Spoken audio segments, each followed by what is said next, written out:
श्री शिव पुराण।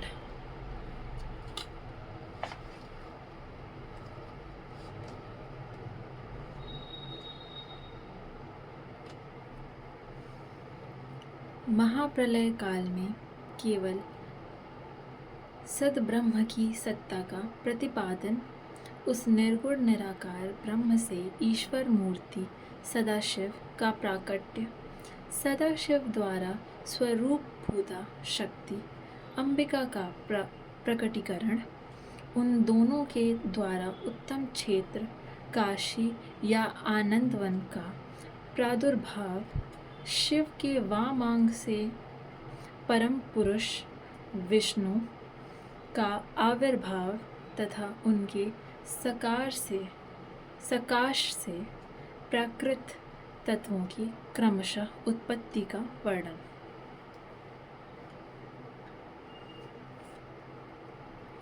ब्रह्मा जी ने कहा, ब्राह्मण देव शिरोमणि, तुम सदा समस्त जगत के उपकार में ही लगे रहते हो। तुमने लोगों के हित की कामना से यह बहुत उत्तम बात पूछी है, जिसके सुनने से संपूर्ण लोगों के समस्त पापों का क्षय हो जाता है। उस अनामय शिव तत्व का मैं तुमसे वर्णन करता हूँ। शिव तत्व का स्वरूप बड़ा ही उत्कृष्ट और अद्भुत है।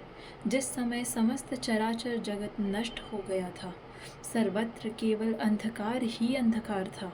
न सूर्य दिखाई देता था, न सूर्य दिखाई देते थे, न चंद्रमा। अन्यान्य ग्रहों और नक्षत्रों का भी पता नहीं था। न दिन होता था, न रात। अग्नि, पृथ्वी, वायु और जल की भी सत्ता नहीं थी। प्रधान तत्व अव्याकृत प्रकृति से रहित सूना आकाश मात्र शेष था। दूसरे किसी तेज की उपलब्धि नहीं होती थी। अदृष्ट आदि का भी अस्तित्व नहीं था। शब्द और स्पर्श भी साथ छोड़ चुके थे। गंध और रूप की भी अभिव्यक्ति नहीं होती थी। रस का भी अभाव हो गया था। दिशाओं का भी भान नहीं होता था। इस प्रकार सब ओर निरंतर सूची भेद घोर अंधकार फैला हुआ था। उस समय तत्सत ब्रह्म, इस श्रुति में जो सत्य सुना जाता है, एकमात्र वही शेष था।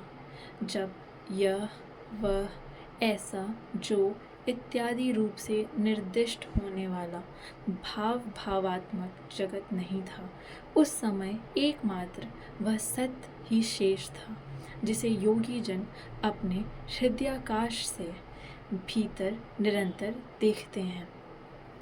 वह सतत्व मन का विषय नहीं है। वाणी की भी वहाँ तक कभी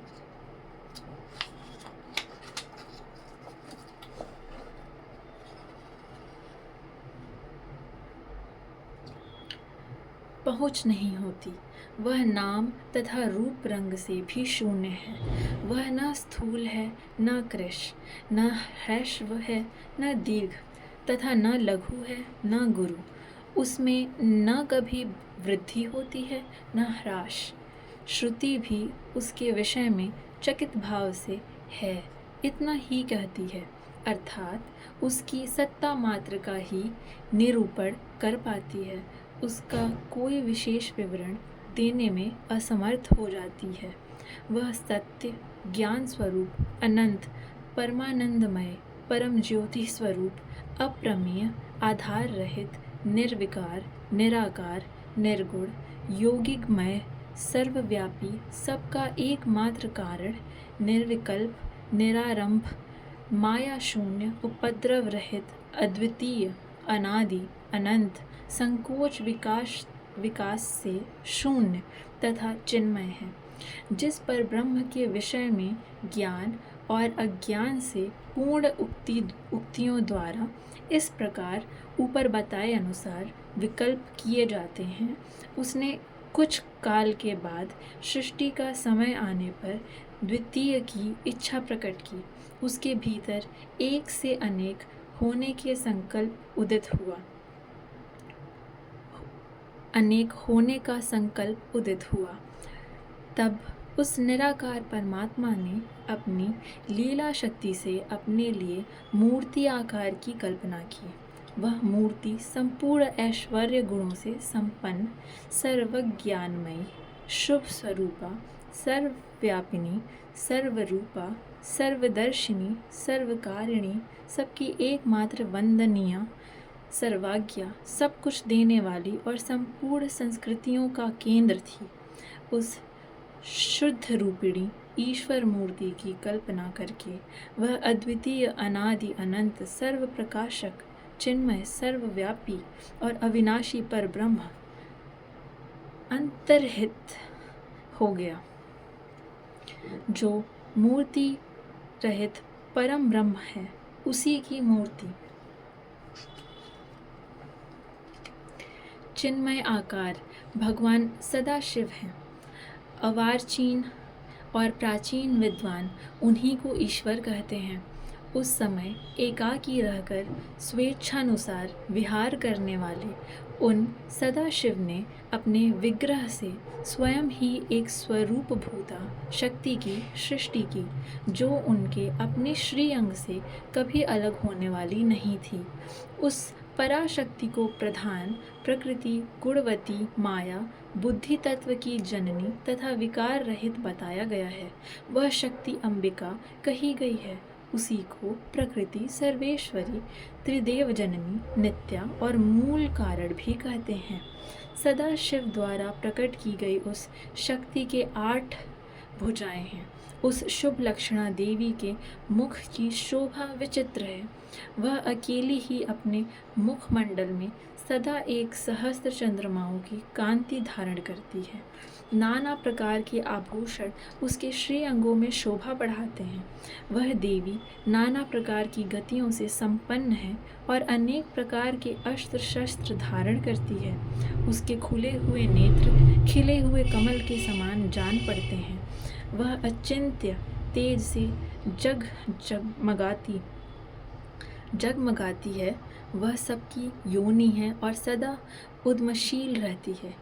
एकाकिनी होने पर भी वह माया संयोगवशात अनेक हो जाती है।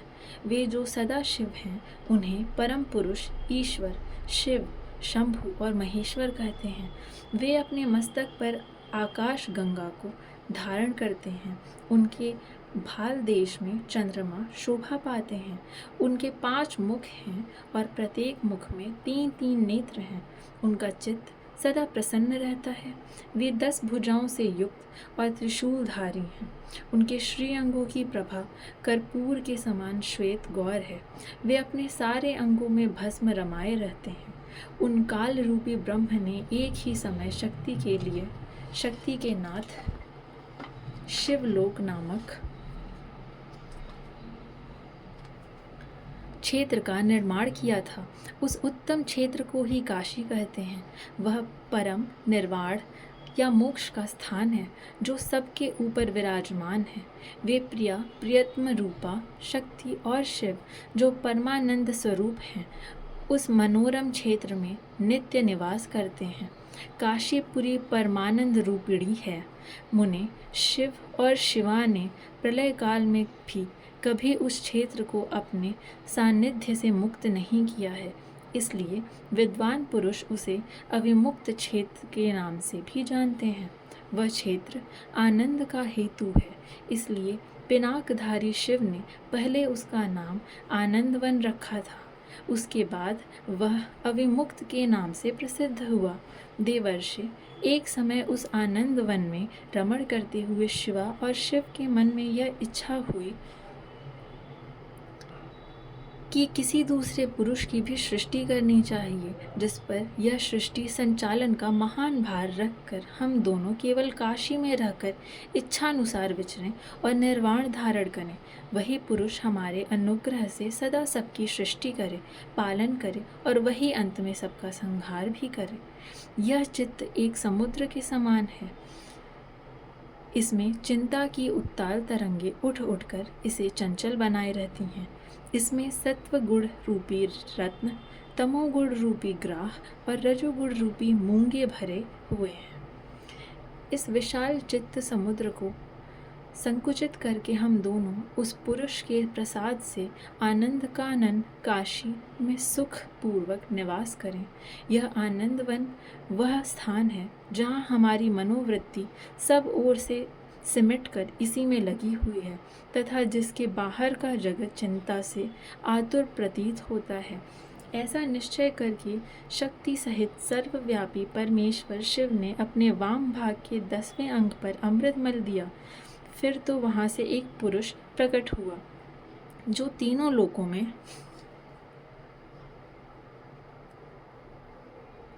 सबसे अधिक सुंदर था।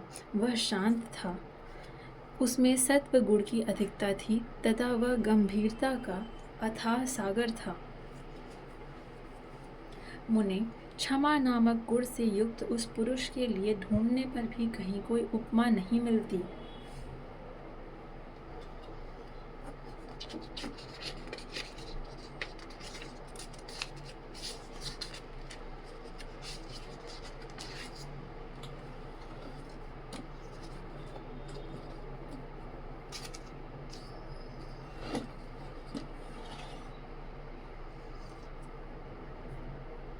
नहीं मिलती थी। उसकी कांति इंद्र नीलमणि के समान श्याम थी। उसके अंग अंग से दिव्य शोभा छिटक रही थी और नेत्र प्रफुल्ल कमल के समान शोभा पा रहे थे। श्री अंगों पर सुवर्ण की सी कांति वाले 2 सुंदर रेशमी पीतांबर शोभा दे रहे थे। किसी से भी पराजित न होने वाला वह वीर पुरुष अपने प्रचंड भुजदंडों से सुशोभित हो रहा था। तदनंतर उस पुरुष ने परमेश्वर शिव को प्रणाम करके कहा, स्वामिन, मेरे नाम निश्चित कीजिए और काम बताइए। उस पुरुष की यह बात सुनकर महेश्वर भगवान शंकर हंसते हुए मेघ के समान गंभीर वाणी में उससे बोले। शिव ने कहा, वत्स, व्यापक होने के कारण तुम्हारा विष्णु नाम विख्यात हुआ। इसके सिवा और भी बहुत से नाम होंगे जो भक्तों को सुख देने वाले होंगे। तुम सुस्थिर उत्तम तप करो, क्योंकि वही समस्त कार्यों का साधन है। ऐसा कहकर भगवान शिव ने श्वास मार्ग से श्री विष्णु को वेदों का ज्ञान प्रदान किया। तदनंतर अपनी महिमा से कभी च्युत न होने वाले श्री हरि भगवान शिव को प्रणाम करके बड़ी भारी तपस्या करने लगे और शक्ति सहित परमेश्वर शिव भी पार्षद गणों के साथ वहां से अदृश्य हो गए। भगवान विष्णु ने सुदीर्घ काल तक बड़ी कठोर तपस्या की। तपस्या के परिश्रम से युक्त भगवान विष्णु के अंगों से नाना प्रकार की जलधाराएं निकलने लगीं। यह सब भगवान शिव की माया से ही संभव हुआ। महामुने, उस जल से सारा सूना आकाश व्याप्त हो गया। वह ब्रह्मरूप जल अपने स्पर्श मात्र से सब पापों का नाश करने वाला सिद्ध हुआ। उस समय थके हुए परम पुरुष विष्णु ने स्वयं उस जल में शयन किया। वे दीर्घ काल तक बड़ी प्रसन्नता के साथ उसमें रहे। नार अर्थात जल में शयन करने के कारण ही उनका नारायण यह श्रुति सम्मत नाम प्रसिद्ध हुआ। उस समय उन परम पुरुष नारायण के सिवा दूसरी कोई प्राकृत वस्तु नहीं थी। उसके बाद ही उन महात्मा नारायण देव से यथा समय सभी तत्व प्रकट हुए। महामते विद्वान, मैं उन तत्वों की उत्पत्ति का प्रकार बता रहा हूँ। सुनो, प्रकृति से महातत्व प्रकट हुआ है और महातत्व से तीनों गुण। इन गुणों के भेद से ही त्रिविध अहंकार की उत्पत्ति हुई। अहंकार से 5 भूत प्रकट हुए। उसी समय ज्ञानेंद्रियों और कर्मेंद्रियों का भी प्रादुर्भाव हुआ। मुनि श्रेष्ठ, इस प्रकार मैंने तुम्हें तत्वों की संख्या बताई है। इनमें से पुरुष को छोड़कर शेष सारे तत्व प्रकृति से प्रकट हुए हैं, इसलिए सब के सब जड़ हैं। तत्वों की संख्या 24 है। उस समय एकाकार हुए 24 तत्वों को ग्रहण करके वे परम पुरुष नारायण भगवान शिव की इच्छा से ब्रह्म रूप जल में सो गए। अध्याय समाप्त।